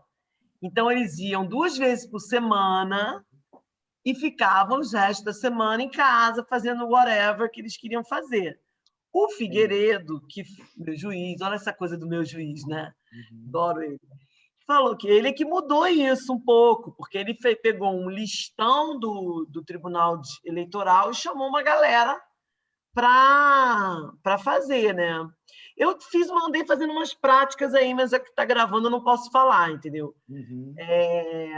Para mudar um pouco essa coisa do jurado. Também tem isso também, né? Quem que são esses jurados, né? Essa coisa aí, mas tem uma coisa que eu queria muito que acontecesse no júri no Brasil, era que não tivesse essa lista de 21 pessoas por mês, e de cada lista saísse 7. Eu queria que fossem 300 pessoas, milhões, todo mundo, e fossem 7 pessoas, 21 pessoas para cada sessão. E aí o ônus não ia recair em cima de 1, 2 ou 3 pessoas. Que quando a gente foi mudar a história lá em Caxias, o juiz novo chegou para mudar, as pessoas perdiam o emprego, gente. Você perde o emprego. Porque você tem que estar à disposição durante 6 meses. Né? Em Juiz de Fora, na dissertação do Fábio, ele mostrou isso. Quem que eram os jurados? Era o pessoal que mora no centro da cidade, que não podia dar dinheiro para passagem, não dava... O rango era o fórum que pagava um ranguinho ali quando tinha e tal, um lanchinho. Mas como é que é o nome desse cara? É Fábio quem? Fábio Ferraz de Almeida. Gente, eu conheço esse nome. Por que Ferraz? Ele fez o mestrado na PUC. Já defendeu ele? Pode ser também. Mas, se defendeu, você foi uma boa defensora, porque ele nunca foi preso. Então... Nunca foi preso. Cara, essa coisa de boa defensora também é outra merda, porque é um peso que cai na pessoa, né? E, às vezes, gente, a gente não faz milagre. E o tribunal do júri é o lugar dos milagres, né? Que as pessoas acham que ali a gente faz milagre. Para mim, é uma operação matemática. 2 mais 2 é igual a 4. Aí, Carol vai concordar comigo. Graças ao feminicídio, é o lugar dos milagres. Então, por exemplo, assim, eu tinha um processo que era um cara matando um outro na frente da câmera de vídeo. Está lá, gravado. Ainda faz assim, ó, para prova, autoria, materialidade, qualificadora, tudo direitinho, né? Beleza. Aí você tem um outro vídeo que é a mesma coisa, mas é o marido matando a mulher. Doutora, mas eu vou ser absolvido, né? Aí eu falei assim, gente, por que acha que vai ser absolvido, cara? Eu não consigo entender isso. Doutora, matei por amor. Aí vem na minha cabeça assim, né? Por que não se matou também, filha da puta? Pensando, né? Mas, assim, que loucura é essa das pessoas acharem, né? Aí fica aquela coisa tem uns brancos heteronormativos do direito criticando o júri. Que isso é uma coisa também que me irrita um pouco, entendeu? Porque os jurados não julgam com saber jurídico, como se aquela gente horrorosa soubesse o que é direito, né? Enfim, anyway, o que eu quero dizer é o seguinte: a crítica que se faz ao julgamento do júri pelos jurados é a partir da ideia de que os jurados são burros, porque nós somos as pessoas engravatadas da Faculdade de Direito, então nós denominamos o que não deixa de ser justiça. Desculpa, eu passo o tempo inteiro revendo na minha cabeça se em algum momento teve algum julgamento que tenha sido cometido uma grande injustiça. Eu não consegui enxergar isso até hoje, do tipo, uma pessoa inocente condenada. Graças a Deus, o Ministério Público, graças a Deus, ó, o Ministério Público lá em Caxias ele é razoável, né? Isso também faz parte do MP, mas é impressionante, cara. Esses caras, eles acham que o jurado não sabe julgar com essa coisa do sentimento de justiça, enfim. Mas aí, Carol, para falar um pouco aí sobre, já me metendo, Carlos, não sei se eu te interrompi, porque eu faço assim no júri, tá? Esse negócio das ritualísticas aí de vocês, eu acho mó barato, mas meu júri é anti-ritualístico. Primeiro que quando o promotor vai falar, eu vou fazer o pranayama lá atrás para ficar calma. Aí eu fico lá atrás, fazendo pranayama. Eu boto aquela capa preta, me sinto a Maria Bethânia, sinto de um lado para o outro, acho máximo. E declamo poemas, aí o cara tem 700, bonde do Zumbi em São Gonçalo, declama um poema, não tem o que falar. Agora, o que me incomoda profundamente é essa ideia do milagre no tribunal do júri, que você vai absolver a pessoa. E aí, no tribunal do júri, você reverte a fórmula, porque todos os outros crimes, a gente julga aquela coisa, dicotomia do Zaffaroni. Direito penal do fato, direito penal do autor. Vocês conhecem essa discussão? Então, Carol fez uma cara. Direito penal do fato. Manda brasa, manda brasa aí, então. Manda brasa. Fala aí. Não, é porque isso aí veio na época da criminologia crítica, que esses criminologia também tem, sei lá. E aí, o direito penal do autor, a pessoa tem que ser julgada pelo que ela fez, não pelo que ela é, muito resumido. No tribunal do júri, porque o que acontece? Se você for olhar o tráfico, os processos de tráfico são todos iguais. Eu costumo falar no júri, como é que você transforma uma pessoa normal num traficante? 2 PMs e um auto de prisão em flagrante. Então, assim, e aí, se você mora no tal lugar, se você tem uma determinada cor, se você está fumando maconha em Ipanema, você é uma coisa, se você está fumando maconha na Praia de Ramos, você é outra. Então, esse é o direito penal do autor. Mas aqui tinha que ser substituído pelo direito penal do fato, o que realmente a pessoa fez. Mas o tribunal do júri, essa lógica se reverte, que quem senta no plenário do tribunal do júri é o trabalhador, entendeu? Lá em Caxias, por exemplo, tem 2 crimes que são clássicos, toda hora, pelo menos uma vez na semana, são 2 sessões plenárias. É o feminicídio, infelizmente, e o cachaçídio. A galera toma cachaça, pega uma arma e atira um no outro. Carlos, você é nascido e criado em Caxias? Sou. Aonde? Eu fui nascido, né, no Parque Lafayette, ali para Nilo Peçanha, por ali, né, Bela Vista, 5 de Maio, mas eu estudei na 25 de agosto, no Roberto Silveira. Eu estudei com do o lado filho da do Beira-Mar. Defensoria. Estudei com o filho do Beira-Mar. Estudei com o filho do Beira-Mar. Foi da minha sala. É? Luiz Fernando. Conheço. Então você sabe desses cachacídeos, não sabe? Bastante. Então, é isso. Aí você vai falar o quê nessa hora da defesa do cachacídeo? Você reverte essa lógica, pô. O cara trabalhou a vida inteira, um dia tomou uma cachaça, pegou uma faca, esfaqueou fulano de tal. Antes de começar aqui, eu estava lendo o processo que ia ser o júri hoje, mas que essa suspeita que eu estou de Covid não teve. Enfim, aí você reverte essa lógica. Aí é o direito penal do autor. Que tem um limite, Carol, no feminicídio. Por que eu falo? Ser defensor e defensora pública traz uma responsabilidade para a gente de promover direitos humanos. Se você botou lá na lei que a expressão é um instrumento do regime democrático, sabe-se lá o que você faz, isso significa, mas expressão, você não pode violar direitos humanos a pretexto de defender o seu réu, violar o direito humano da vítima. Porque quando você chega no plenário do júri e você diz matou em defesa da honra, você está alimentando uma situação de violência estrutural contra a vítima, contra a mulher. Aliás, eu acho que o povo do direito precisa largar um pouco, precisa aprender mais sobre violação estrutural, violência institucional de gênero, violência institucional, racismo institucional, porque a gente não consegue entender, a gente está sempre pegado naquele processo, naquele indivíduo que foi inventado por um direito branco heteronormativo europeu que não existe aqui na nossa realidade. A minha realidade ele não existe, né? E aí a gente inventou também a defesa. Eles inventaram a lei, eles inventaram o crime, eles inventaram a defesa. E a defesa é essa, que a mulher que pode matar. Eu tenho uma pega para capar na defensoria por causa disso, porque falar, cara, vai inventar outra coisa, amigo. Não vem com esse negócio de que mulher pode, porque aqui não dá. E eu acho que esse julgamento, eu não sei como é que foi o julgamento, não, mas aí é fofoca de bastidor, né? O pessoal lá, acho que foi nem do STF, não foi nem da defensoria que fez, não. Mas esse é um argumento super válido que as pessoas usam. Não acabou nada, não. A legítima defesa da honra. Agora, só para fazer um esclarecimento, que eu acho importante também, é que aí tem a ver com o que o Carlos fala, que é o seguinte: não é porque o júri absolveu que necessariamente os jurados encamparam a tese da defesa. Porque, às vezes, a pessoa absolve por uma outra questão que a gente nem consegue imaginar. Perfeito.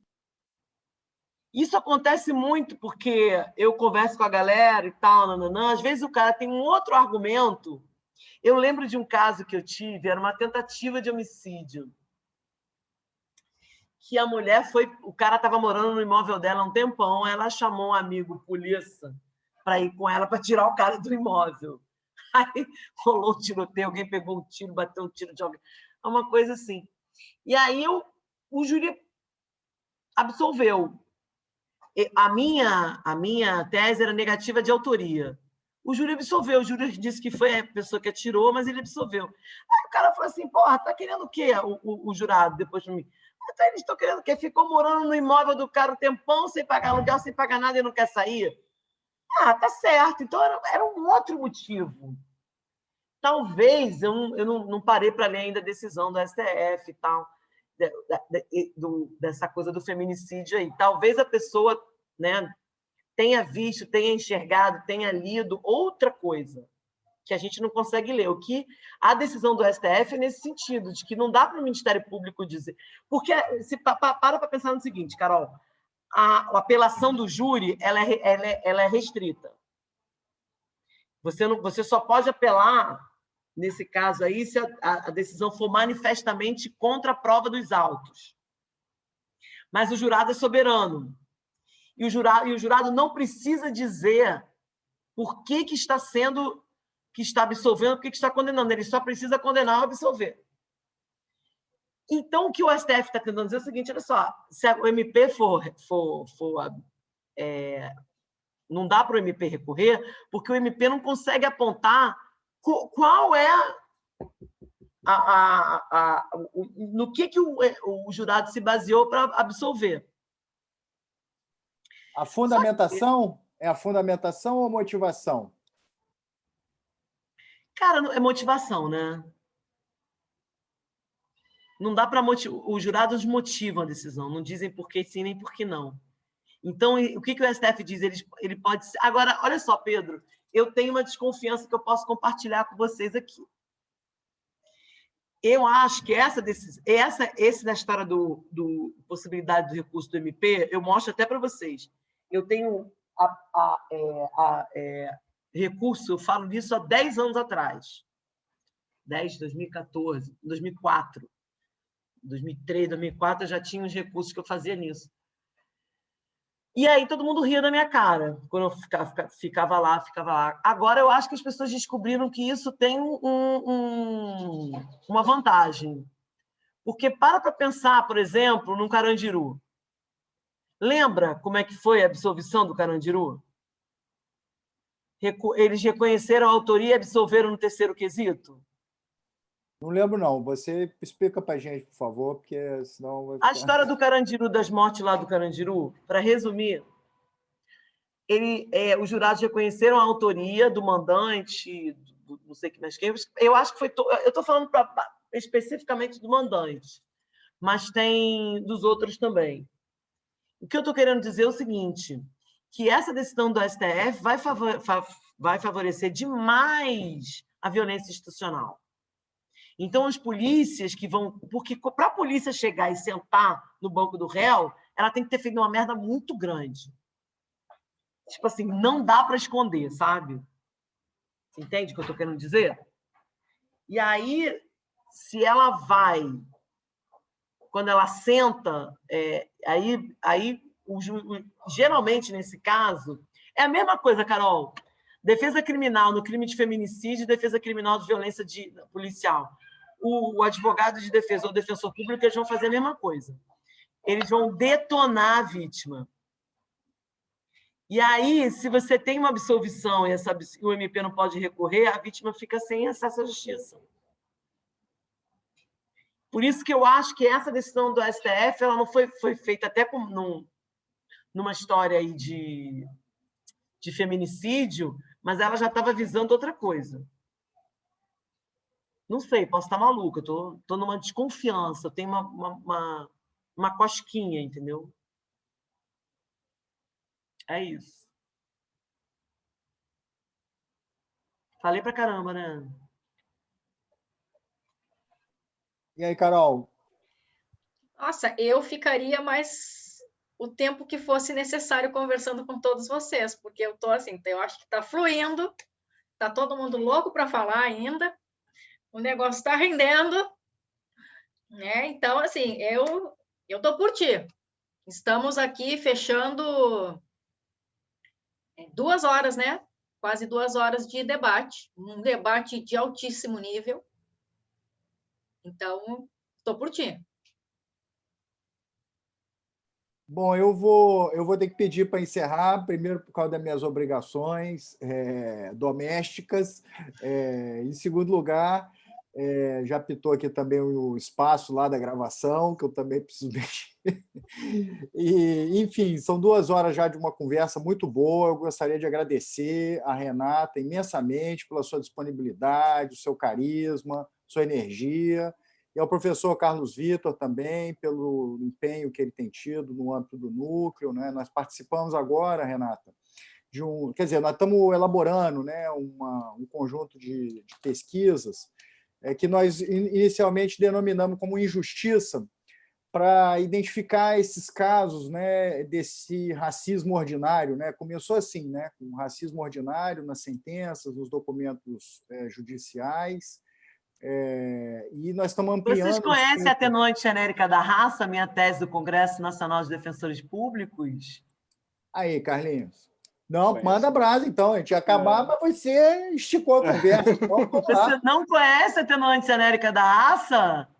Vamos lá, não conhecemos. Vamos... Posso falar? Conta pra gente, claro. 2 minutos? Vamos, por favor. Eu estava lendo todos os relatórios da Comissão Interamericana de Direitos Humanos sobre defesa diligente e eficaz. E aí eu passei pelo relatório da Relatoria Especial de Afrodescendentes. E nesse tinha uma nota de rodapé, alguma coisa assim, falando de um caso no Canadá. E a comissão, mais ou menos, falava que poderia ter atenuado a pena do sujeito em razão da participação do grupo, do pertencimento a esse grupo historicamente, socialmente excluído. Falei, porra, que maneiro isso, né? Aí eu falei, cara, imagina se a gente pega... Porque o Código Penal diz que até vai dizer, numa parte geral dele, no artigo 66, 65, 64, sei lá, sim, vai especificar quais são as atenuantes genéricas, as atenuantes em todos os casos que atenuam a pena. E no artigo 66 ele vai dizer assim, ó, ou qualquer outra atenuante que o juiz entenda ser cabível. E aí eu pensei no seguinte, cara, igualdade e não discriminação, né?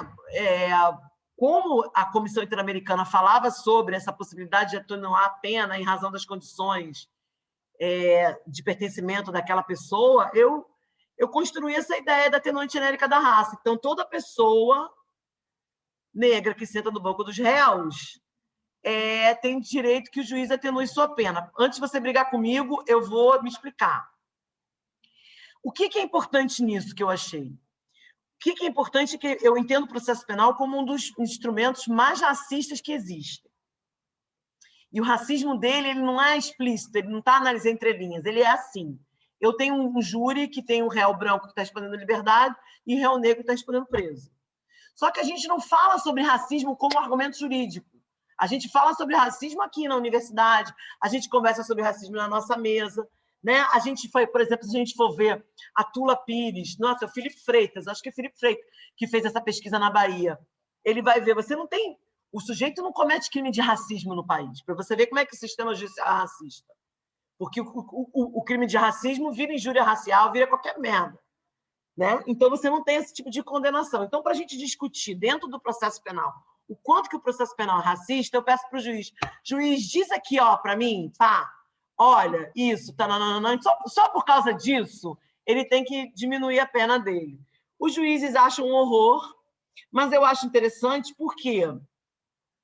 Porque você começa a educar em direitos humanos o cara do sistema de justiça, né, o operador do direito, que não está, né, discutindo essa coisa do racismo. E aí eu fui conversar com uma galera do movimento negro, porque eu não quero ser a branca que fala sobre isso. A galera deixou eu fazer e eu apresentei no Congresso Nacional dos Defensores Públicos. Mas o mais legal não é que a atenuante genérica da raça é o terceiro volume, o terceiro... Fátima. A primeira eu começo a falar, olha, a defensoria branca ela precisa enegrecer.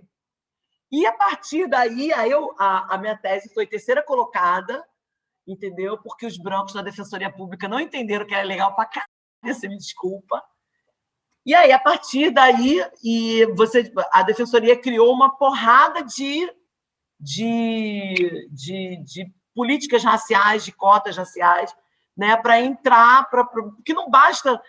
Quer dizer, quando eu falo, a gente fala a defensoria precisa enegrecer, e o meu objetivo de fazer a tese, de falar da atenuante genérica da raça para colocar no processo penal, mas falar das teses para fazer uma denúncia a partir do meu espaço de branquitude, foi nesse sentido.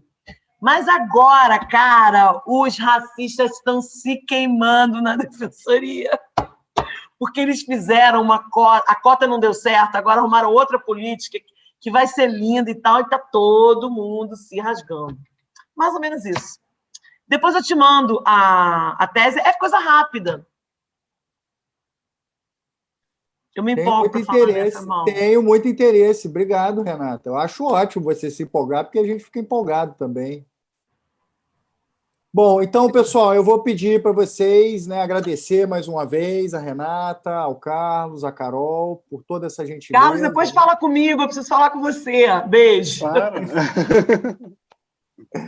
Carol, Pedro, obrigada. Valeu. Vou mostrar aqui a galera. Gente, obrigado também, viu? Obrigada a todos. E lembrando que dia 24 retorna o seminário a partir das 14 com a mesa Segurança Pública e os Operadores do Direito. Tá ótimo. Beleza. Muito obrigado, voltamos quarta-feira que vem. lindo, Dá um beijinho para a Alice. Alice se despedindo. Beijinho para ela. Alice. Obrigado aí, Orlando. Tchau, Letícia, obrigada por todos. Gisele. Tchau, Letícia, Tchau, Nando, gente. Lucas, todo mundo. Gisele, Obrigada, beijo. gente. Tchau, Alice. Boa noite. Boa noite. Boa noite, gente.